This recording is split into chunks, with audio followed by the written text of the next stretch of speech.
as much as people criticize social media as spreading misinformation, I think a lot of young people would agree that they would not even ask for help had there not been social media, had they not seen this video about, or this reel, sorry, I'm an old person, this reel about, ADHD in women, and there are people on social media who are good sources, like,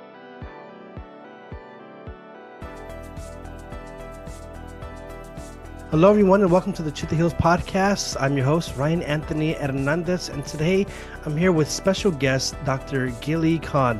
Dr. Kahn, welcome to the Truth That Heals podcast. How are you doing today? Yeah. I'm doing well, Ryan. Thank you so much for having me on your show today. Oh, it's a pleasure having you. It's always a pleasure to have people coming on the show from different walks of life.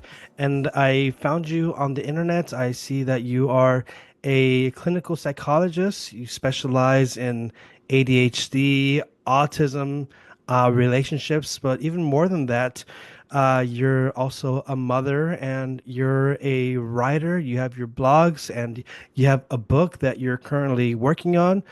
So I'm excited to have you on the show. Welcome. Thank you. Thank you so much. One of the things that I wanted to really talk about was ADHD because I know you specialize in that. And to be honest, I have not really been able to dive into what ADHD is, what it isn't. But just real quick, I remember the first time I encountered a person who told me that they had not ADHD, but ADD. I was in Europe at the time. I was still 13 years old and I was with a friend. And he told me, hold on, my ADD is kicking in. And I didn't know what the hell he was talking about. I didn't know. And at that moment, I saw him as different, as weird, but I wanted to be polite. I was still his friend. But after that encounter, then years later, I hear there's ADHD. I hear now neurodivergency. I hope I'm pronouncing that correctly. But Yeah, I've never neurodiversity. neurodiversity, but I've never taken the moment to really plunge into this world because it's never really impacted me in any way. But I just remember how I felt not knowing as a kid what ADD was or should I look at this person different. So I think a part of me wants to heal that for myself and maybe for those in the audience who don't have the knowledge or the background, maybe we can learn something. So I just wanted to share that real quick to get it off of my chest. Yeah, thank you for sharing that. I think you're bringing up a lot of really important um, and not separate, but different issues that a lot of people probably have a lot of questions about. And one of them is ADD. And what is the difference between ADD and ADHD? And why is it that some people say ADD and other people say ADHD? So is that something that you think would be helpful for me to start out with? What are some misconceptions that you think still go around or myths regarding both ADD and ADHD? And what is it really? Yeah, so I think I'm sorry, but I'm gonna start with the first thing that I said. Sure. So ADD is not a thing anymore. It's not Mm. what the condition is called. ADD was the old name for ADHD. So it isn't like ADD versus ADHD. Oh. ADD and ADHD are the same thing. It's just that ADHD is like ADD squared or like ADD the sequel. Okay. Yeah. So it's like in the 80s, the name for the condition was attention deficit disorder. And then it was updated to attention deficit hyperactivity disorder. And there were different subtypes. And now it's ADHD with different presentations. But the presentations are the same names as the subtypes. So just as like a refresh, you'll see a lot of this in the media. People say the different types of ADHD are inattentive, hyperactive, and combined. But researchers are sticklers for language. And I think for good reason, because when you say subtypes, it sounds like, you're diagnosed with inattentive ADHD and like that's what you have eternally. But that's not the case because, what the research shows is that you could be diagnosed with symptoms that are predominantly inattentive at one point, like when you go in for testing, maybe as a kid. And then the presentation can change over time. So, like one day, maybe you meet all of the criteria for inattentive, but then you go in 2 months and suddenly you've got hyperactive symptoms too. So it's fluid.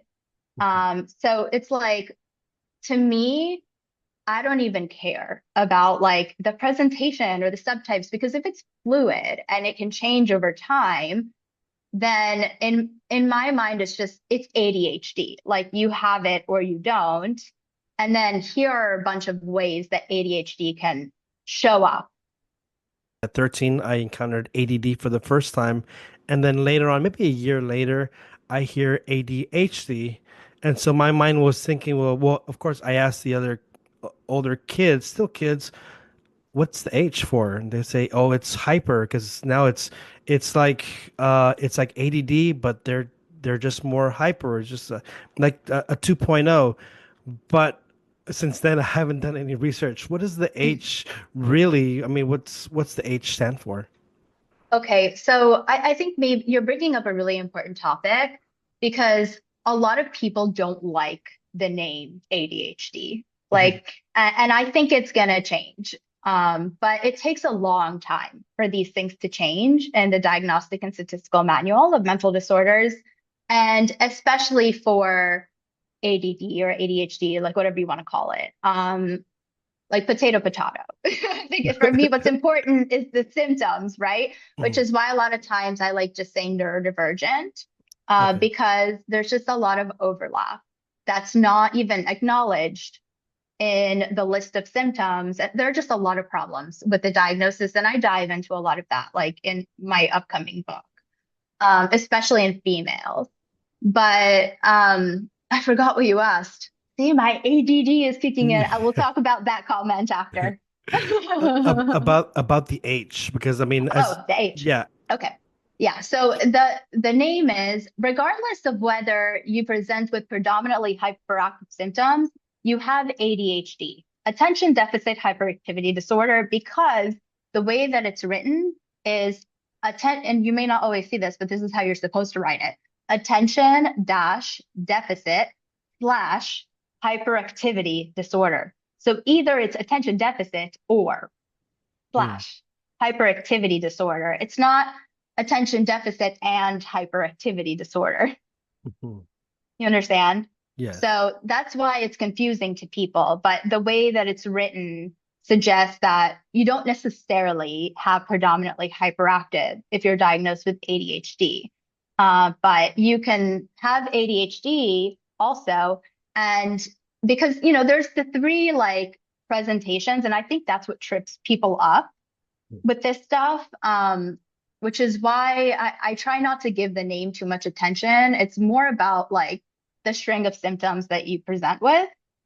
But like you'll have like you have options basically of symptoms under the inattentive section, and then you have options of symptoms. Sorry, might die on you here from the hyperactive, impulsive section. And then if you meet a number for both, then you could end up being diagnosed with like combined presentation because you meet enough inattentive and enough hyperactive to present with both.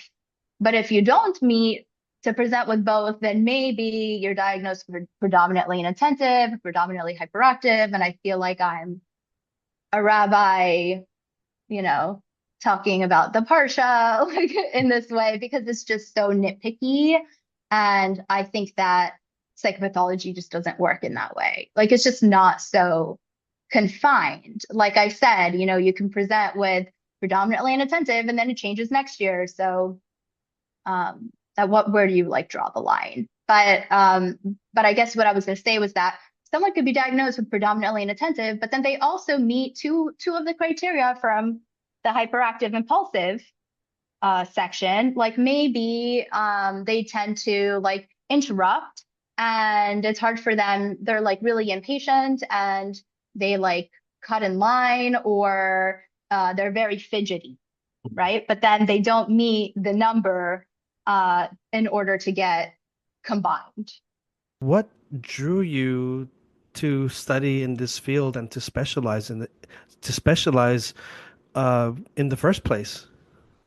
That's a good question. So actually, when I was young, I would say, okay, so my passion first, Mhm. usually in middle school, you start to think, what do I want to do when I grow up? And in middle school, for me, it was I want to be a writer and I want to be a published author. And so that was my thing, like among my group of friends. Like I was the writer, and that's what I loved to do with my free time. And I also would love reading books. And so during, lunch or break, sometimes I would feel overwhelmed in large social settings. And I would prefer to just be alone. And so I would sit in the corner of the school on the floor and read. And the books that I would read were all about psychology. So the specific diagnoses I was more drawn to when I was younger were more of the severe psychopathology, multiple personality disorder, dissociative identity disorder. Again, that's a potato, another kind of example where it used to be called multiple personality disorder, and now it's called dissociative identity disorder. But I was interested in that. I was also interested in schizophrenia. I was interested in, just different, ways of, seeing the world and different brains. You're in And middle school and you're already reading these kind of books? yeah, Pretty, like that's middle school, yeah, early high school. And then when I got to like 11th grade, I was kind of deciding, like, well, what do I want to do with my life? Because I'm going to go to college soon. And then I started to freak out about the writing thing because I was like, I know that, you know, writers are notoriously rejected and poor, and that scared me. So when it came to decision making for, well, what do I really, seriously believe I can do professionally, I thought, you know what, I need to pick a more stable career. And then if the writing thing works out for me, then great. But and that, I needed something that felt like a little bit more of a guarantee, like with being successful and having like a stable job. And that's why I decided to become a psychologist. I mean, I love psychology, but it really started with the writing. And so then I took AP Psych and I thought, yeah, this is what I'm going to do. Like, I'm going to major in this. So when I started college, I was a psychology major and I didn't think I could handle two majors, and they didn't have a creative writing minor. So I think I started by minoring in English Lit. And then after my first year, I just felt this like hole, like this big piece of me was missing.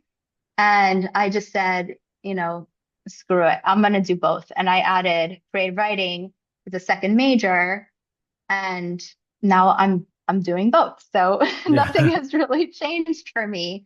But yeah, it started out with more of an interest in, and that's kind of, I feel like a stereotype or like prototypical, I know because I work with teens, mostly teens.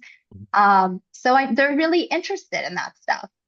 And then when I started college, I was, I knew also for a while that I wanted to focus on work with kids. And so I knew that it would be like in the like child development, like developmental psychopathology realm. And um, how did I land in neurodiversity? Honestly, I think it was, and I hear a lot of people saying this, but I think it was a little bit of a coincidence because it wasn't like I was actively seeking it out. My someone in my family basically connected me with someone who like owned a school for autistic kids. And that's how it started. I was 19 and I was just like, I've never seen an autistic person, or at least like someone who I'm aware is autistic. And I just thought, but whatever, it's an experience. Like I'm a psychology major, so let me try it out. So I went when I was 19 and I just fell in love with these kids, which was bizarre to me because one of them, we would switch off with being in charge of the different kids in the class. And one of them was 6 and I had to change his diaper and I was 19 and he was 6. And I remember thinking most teens would be very grossed out by this.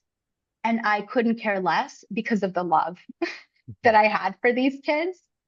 And I just was so fascinated by them too. I still remember things that some of them did where I just sat there and thought, like, this is interesting and I kind of get it. Like, I get why they're doing what they're doing.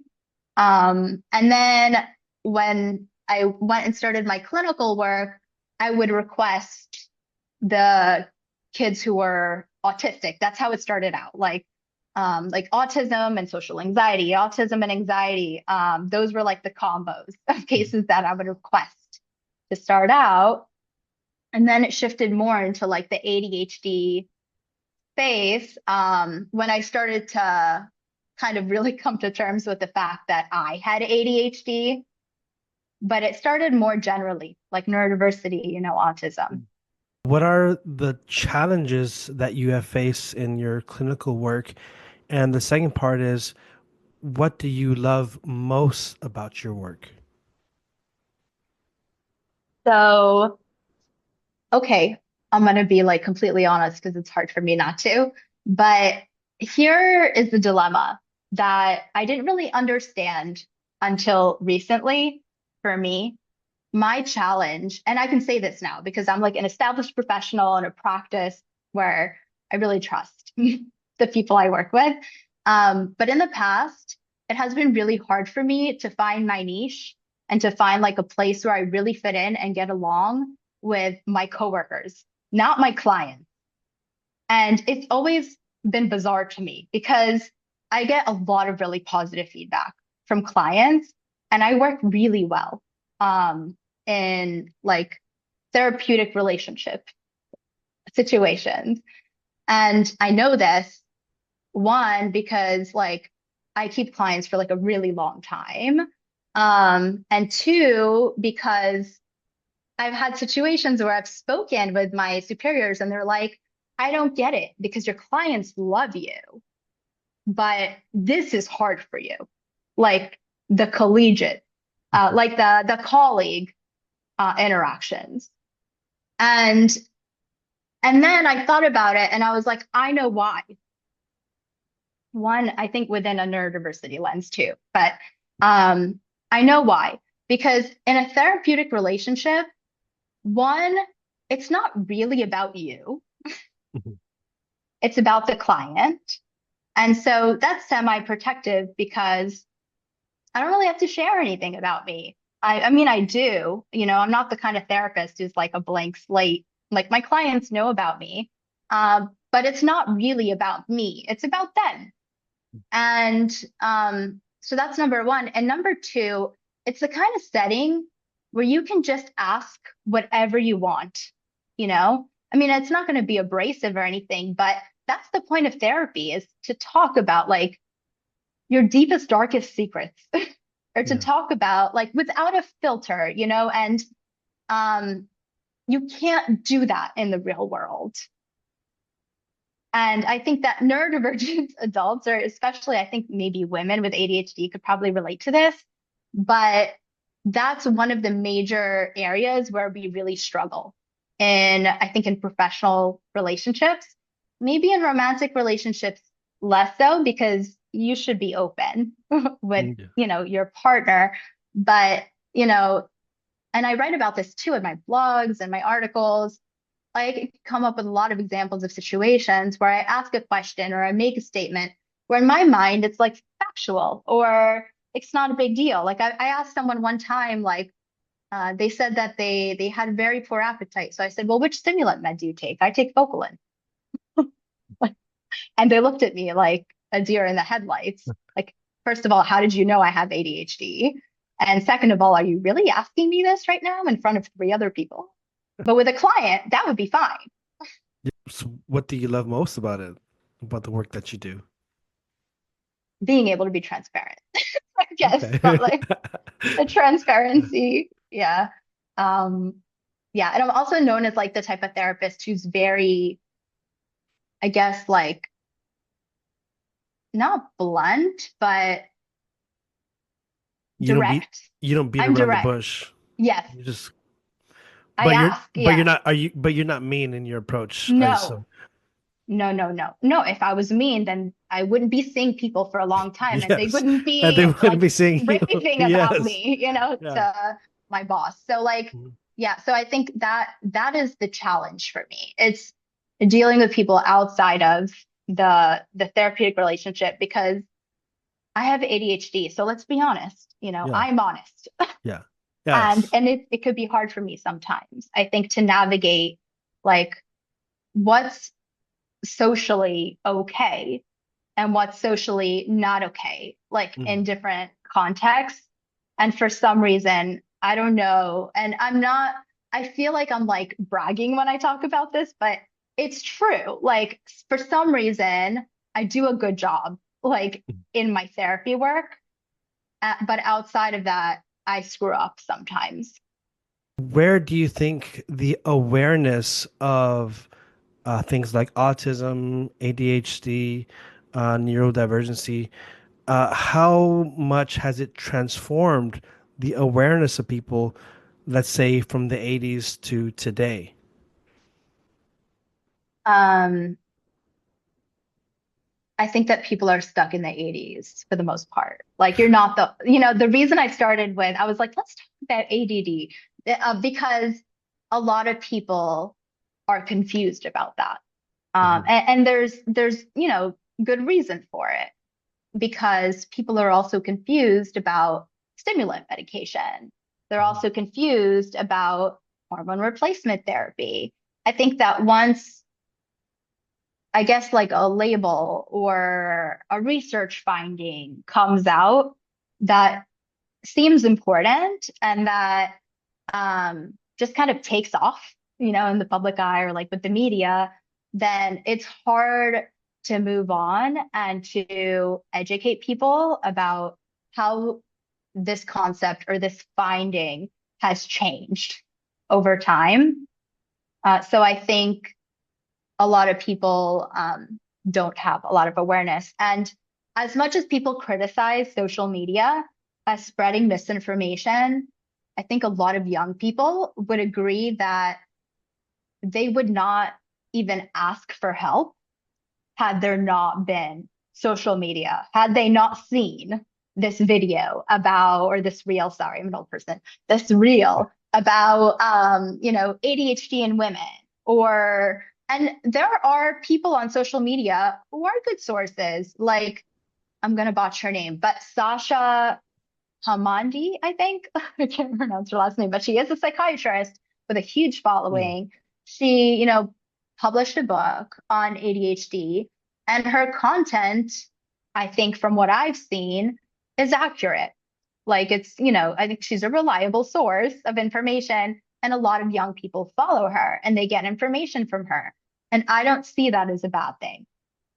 Something that you hit on right now, and I think it's a very important issue, is that I think the way I can't remember, I don't remember exactly how you worded it, but how people with ADHD or whatever it is that they have didn't come out or reach out for help until they saw someone Yeah. else on social media talking about it, which leads to my next question. Do you think that there's still a lot of shame in families, or maybe like kind of putting people down in the family or in the social circles regarding people who have these life conditions or Yeah, I think social media is doing a good job with diffusing the stigma too. Mm, But it's a generational thing. So like from what I can see on social media or from clients that come in to see me who are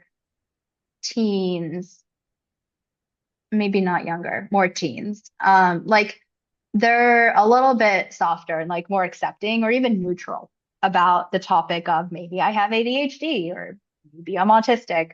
Their parents are the ones who are like, should we tell her? Like, I'm sorry that I'm saying it like that, but it's almost like like this could ruin her reputation kind of thing. Um, and I've asked teens, I'll say like, okay, if someone is openly like, I'm autistic in school, are they, ostracized or are they, excluded from activities because they're so open about their diagnosis? And from what I've heard, the answer is no. mhm, For the most part, they're not made fun of. I have seen situations where kids are made fun of, but it's because the kids who are making fun of them don't know they're actually autistic. mhm. They'll say like you sound autistic or something, like it's an insult, and then the kid I work with, like my client, will feel bad and I don't blame them.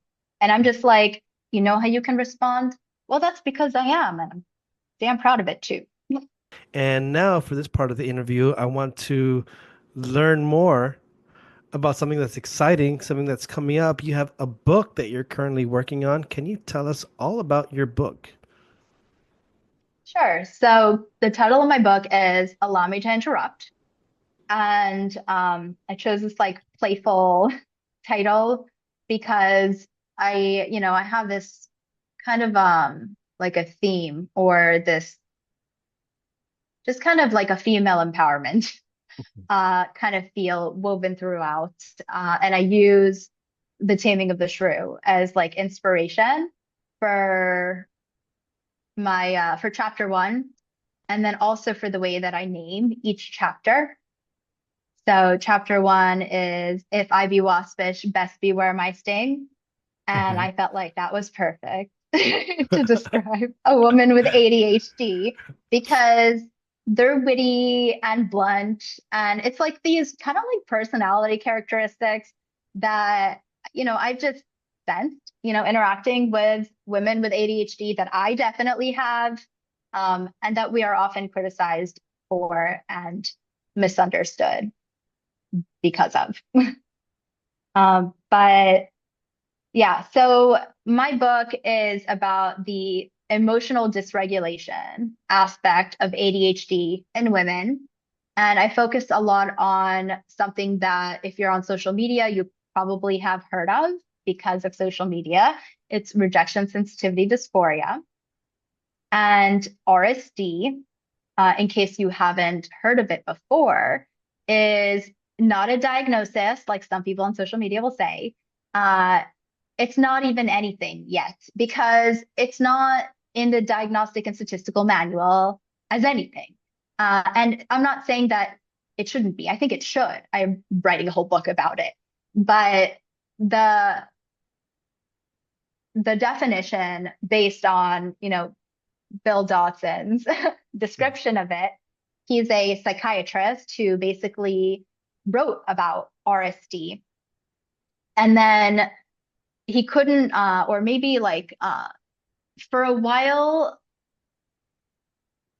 they were trying to do research on it, but I know it was hard to get any articles published in like academic journals about RSD. But RSD essentially is basically like a fear or extreme sensitivity to perceived or actual rejection by others. And it's a set of like symptoms or reactions that uh, females in particular generally experience when they have ADHD or are neurodivergent, but there isn't a whole lot of actual like research about it. It's more hypothetical and it's more based on Dr. Dodson's um, clinical cases. He's a psychiatrist, but he is collecting data on RSD right now.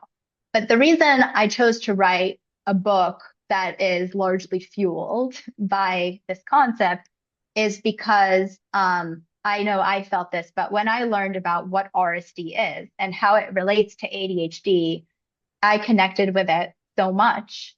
And a lot of women that I've been interacting with online have also connected with it. Before I even got back on social media, because I was off for many years, I would notice it in some of my clients. And when I would bring it up to them, like they also were just very moved. And they said, like, oh, there's like a way to describe this phenomenon, that I'm experiencing.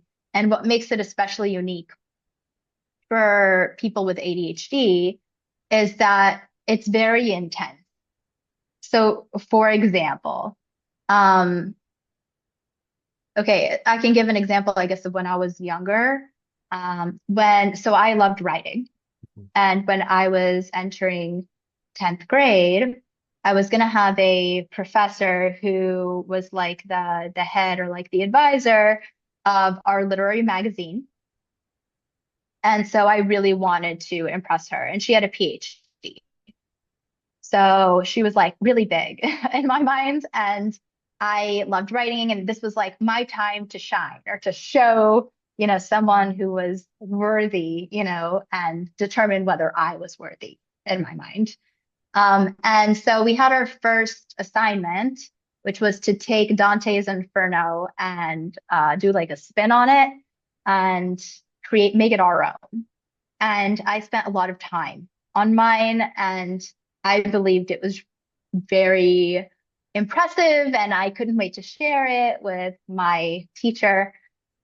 And then I remember the day that I got my assignment back, my score was really low. It was either in the 60s or like, yeah, it was in the 60s. I had a D. And I nearly flipped out. Like my heart dropped. And I don't remember exactly how it happened, but I do remember, and I'm still this way now, where I feel like so worked up that I know I'm going to lose it in the middle of the classroom, like just start sobbing, like someone died. So, I'll get up and go to the bathroom. So I kind of keep it together for enough time so that way I can get the hell out. And then I leave, make it to the bathroom. I'm in the stall crying my eyes out because this is not about the D. This is about my life is over. Like I had to impress this person. This was, my test of Yeah. whether I was a good writer and whether I would be. And how old are you? 15? Yeah. What?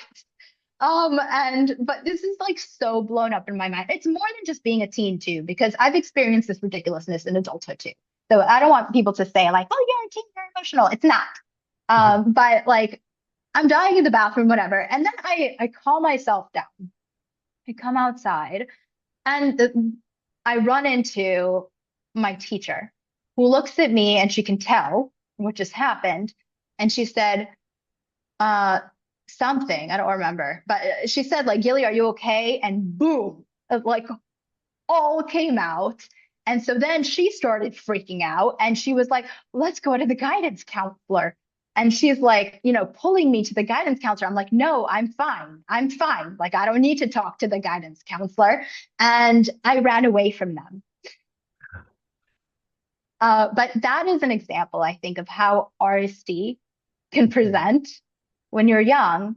And it can present very similarly. And I give examples of how it showed up for me as an adult. Even recently is like, I gave an example from like 2 years ago professionally and with a superior where I just started crying in front of her. Like, and I'm 35 years old. So, this is a real thing. And I get defensive about it because a lot of people say like, everyone feels sensitive when they're criticized, but like not to this extent and not with the dramatics that ensue when your behavioral inhibition stinks because you have ADHD. You are writing a book. I think you have it completed, correct? Or is it almost completed? Yeah, so I mean, we're in the editing phase. We have a cover, and so we're getting there. I mean, I've been giving like a generous estimate of 2026, but we'll see. I mean, it's definitely going to be by 2026.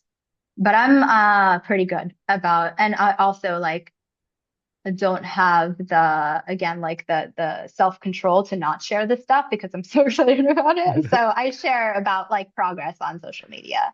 So how does it feel when, I mean, you had this desire as a child to write and to publish, and then, like I was saying, you went this other route, but here you are today talking about a book that you have, and it's in the works of coming out, and soon, or maybe even already, you can have next to your name, not just, doctor, but now author or writer.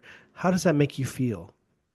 I've cried about it like a lot. Yeah, it's very surreal.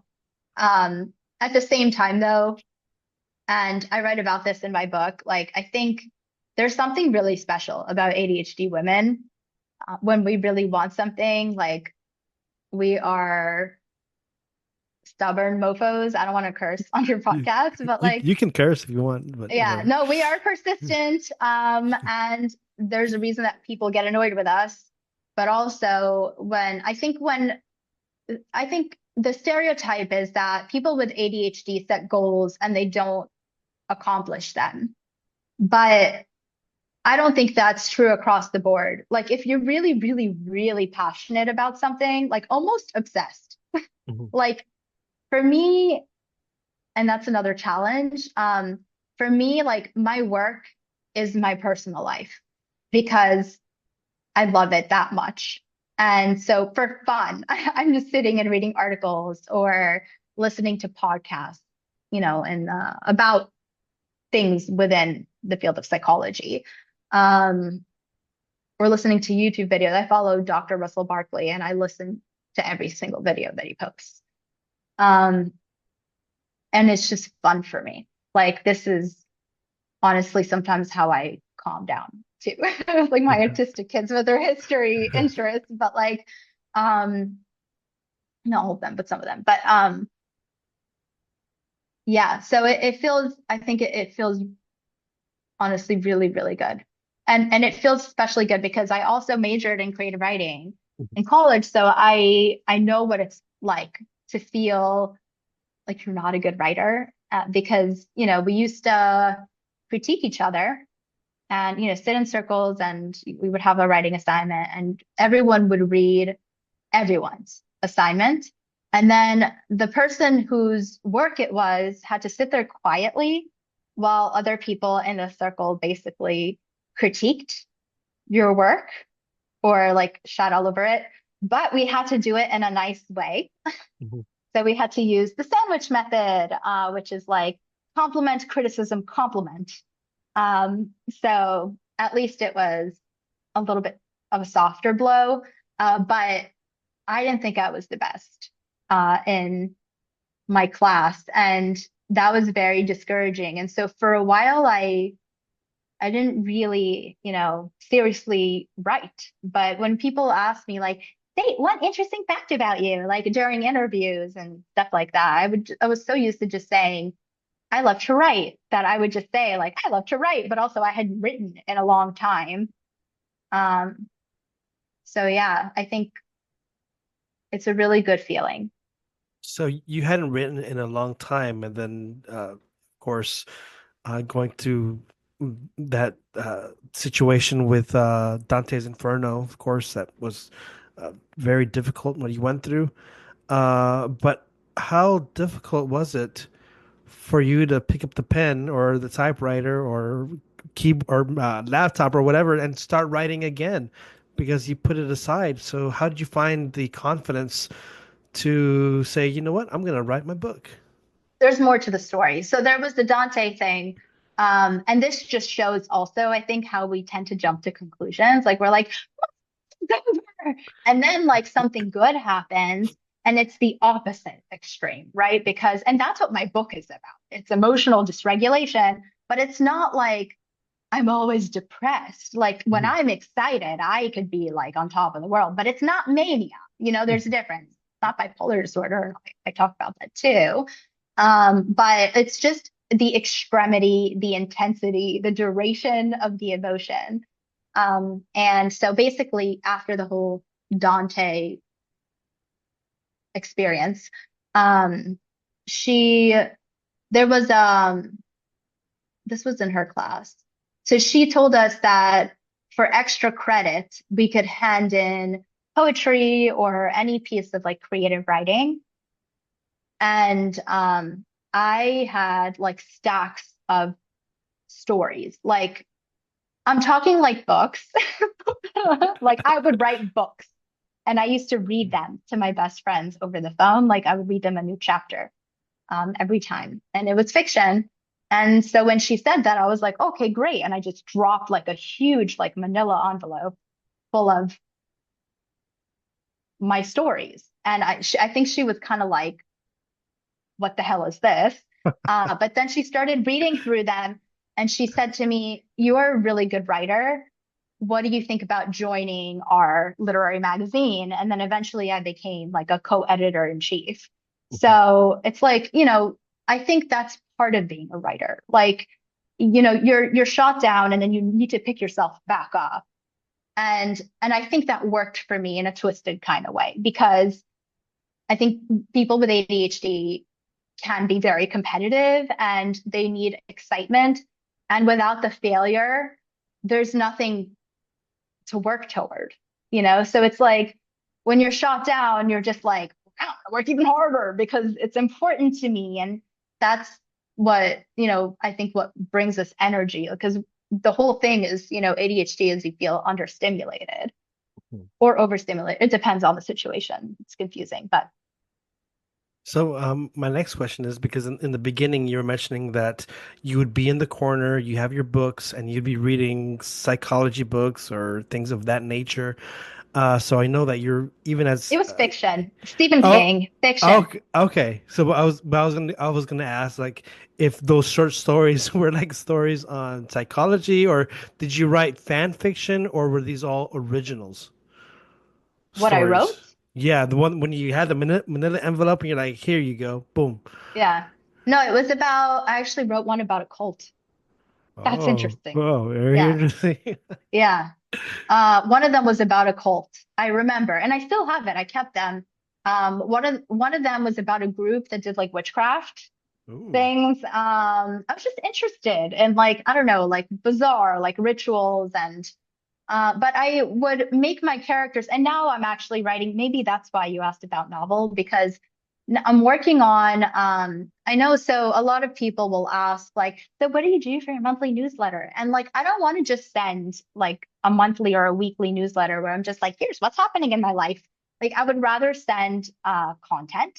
Mhm. So I've been working for a while on, again, like getting back into the routine or in the game of writing fiction because I haven't done it in so many years.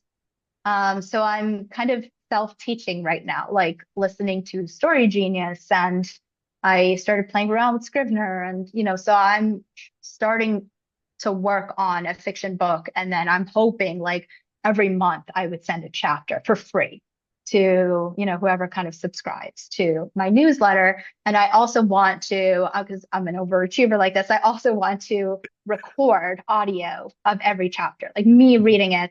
So that way, you know, because people are busy and because it's hard to sit still with a document when you have ADHD, like people could listen too. But I forgot what I was saying. Ba, ba, ba, ba, ba. Oh, what did I write about?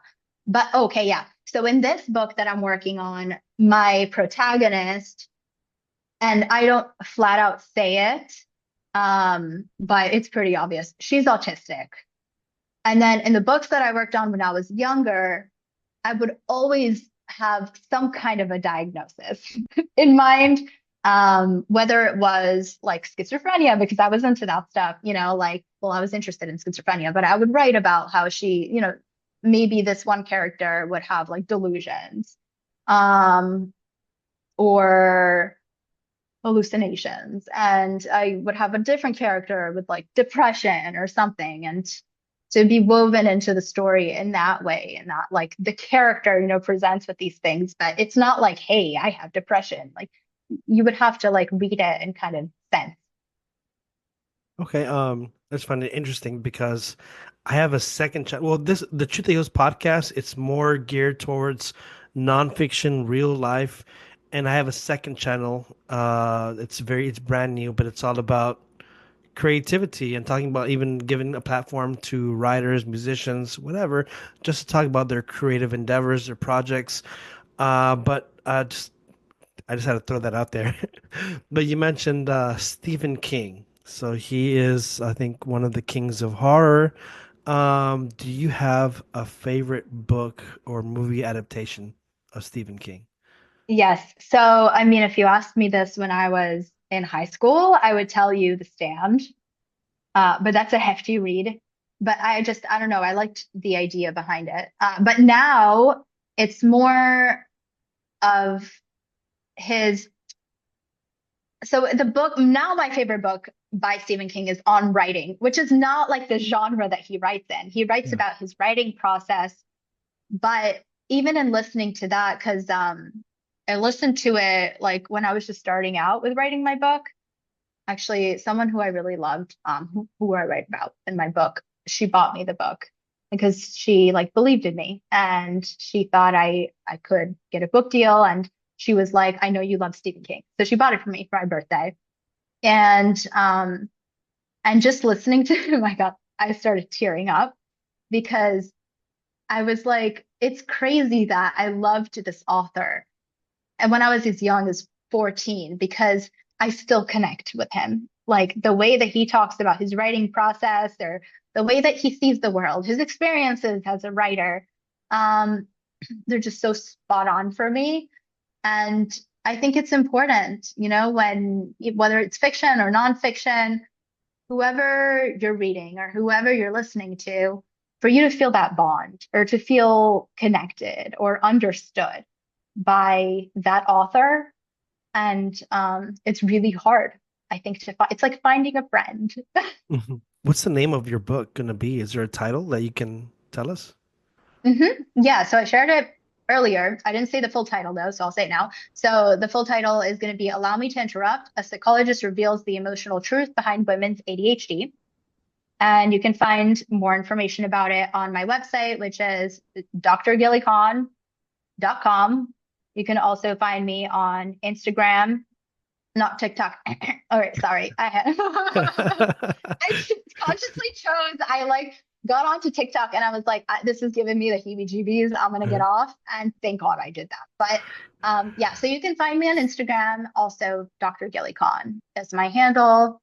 And I'll share updates about my book, but you should be able to find it out, like in Barnes and Noble, definitely in 2026. And I also actually am working on a magazine with a bunch of other like ADHD experts. It's going to be a really good issue. It's about ADHD in females, and I have like a ton of articles that are going to be in that one.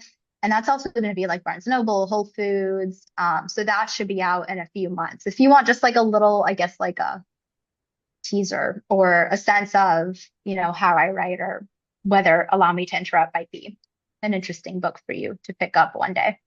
Well, thank you so much. I'm really interested, and I can't wait to dive into your works, your writings.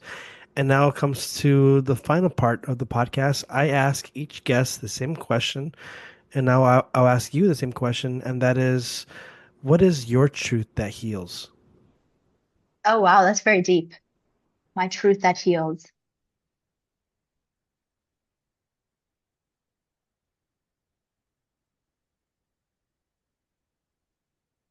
I feel like what I'm going to say is going to come off like a cliche, but I really do believe it, to just be unabashedly you.